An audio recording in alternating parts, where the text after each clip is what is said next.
होगा। बिहार की अगर बात की जाए तो बिहार में 3 नवंबर को यहाँ पर 2 सीटों पर उपचुनाव है, जिसमें गोपालगंज और यहाँ पर मोकामा सीट पर उपचुनाव है। तो यहाँ का क्या चुनावी गणित, तो क्या चुनावी विश्लेषण, ओपिनियन पोल निकल कर सामने आ रहा है। इसमें अगर बात की जाए तो बिहार उपचुनाव के लिए यहाँ पर जो सीट है, इसमें अगर बात की जाए तो यहाँ पर गोपालगंज के आंकड़ों पर बात की जाए तो यहाँ पर बीएसपी ने जो कैंडिडेट यहाँ पर चुनावी मैदान में उतारा है उपचुनाव के लिए, जिसमें यहाँ पर बात की जाए इंदिरा यादव, यहाँ पर कुसुम देवी और मोहन गुप्ता, जो कि आरजेडी, बीजेपी और बीएसपी यानी 3 उम्मीदवार यहाँ पर चुनावी मैदान में इस सीट पर है, बिहार की गोपालगंज सीट के लिए। अगर बिहार विधानसभा चुनाव के कुछ रिकॉर्ड की बात की जाए तो कहां किसका पलड़ा भारी रहा है। इससे पहले अगर बात की जाए 2020 में जब यहाँ पर विधानसभा चुनाव थे, तब बीजेपी ने यहाँ पर पलड़ा भारी रहा था। बीजेपी से यहाँ पर सुभाष सिंह ने जीत हासिल की थी, 77,000 वोट उनके पाले में गए। लेकिन दूसरे नंबर पर यहाँ पर बीएसपी रही थी, तीसरे नंबर पर कांग्रेस रही थी। तो इस तरह से अगर बात की जाए तो बीजेपी का यहाँ पर पलड़ा भारी रहा था 2020 के जो आंकड़े रहे।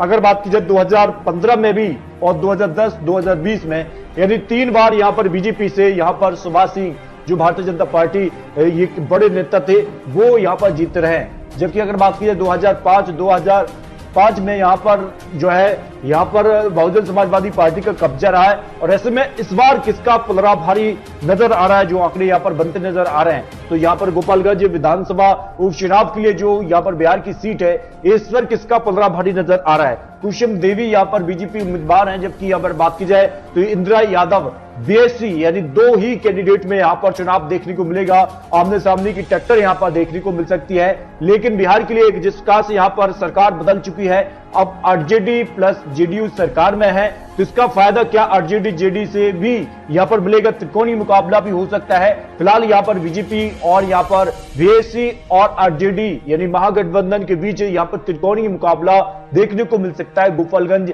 जो कि बिहार की यहाँ पर उपचुनाव के लिए सीट खाली हुई है, तो आपको क्या लगता है, सीट पर ओपिनियन पोल रख सकते हैं। फिलहाल यहाँ पर जो है काफी चौंकाने वाले आंकड़े हो सकते हैं। इसके अलावा बात की जाए तो बिहार के लिए जो यहाँ पर सीट है, वो यहाँ पर मोकामा सीट पर भी यहाँ पर उपचुनाव है। और यहाँ पर अगर बात की जाए तो यहाँ पर बीजेपी से यहाँ पर सोनम देवी और यहाँ पर नीलम यहाँ पर देवी, यानी बीजेपी और आरजेडी महागठबंधन में सीधे तौर पर यहाँ पर आमने सामने की टक्कर देखने को मिल सकती है। यहाँ के कुछ पुराने रिकॉर्ड की बात की जाए तो 2020 में सीट पर जो है आरजेडी ने जीत हासिल की थी और यहाँ पर जेडीयू दूसरे नंबर पर रही थी। तो साफ तौर पर माना जा रहा है कि सीट पर कहीं ना कहीं जो है आरजेडी का ही यहाँ पर दबदबा हो सकता है। आरजेडी ने यहाँ पर 78,721 वोट हासिल की थे, जबकि जेडीयू ने यहाँ पर बात की जाए तो जेडीयू ने यहाँ पर 42,964 वोट मिले। यानी यहाँ से कुछ और पुराने रिकॉर्ड की बात की जाए 2015 में भी यहाँ पर बात की जाए तो जिस तरह से यहाँ पर जो है अनंत कुमार सिंह, जो कि निर्दलीय उम्मीदवार थे, उन्होंने जीत हासिल की थी 2015 में।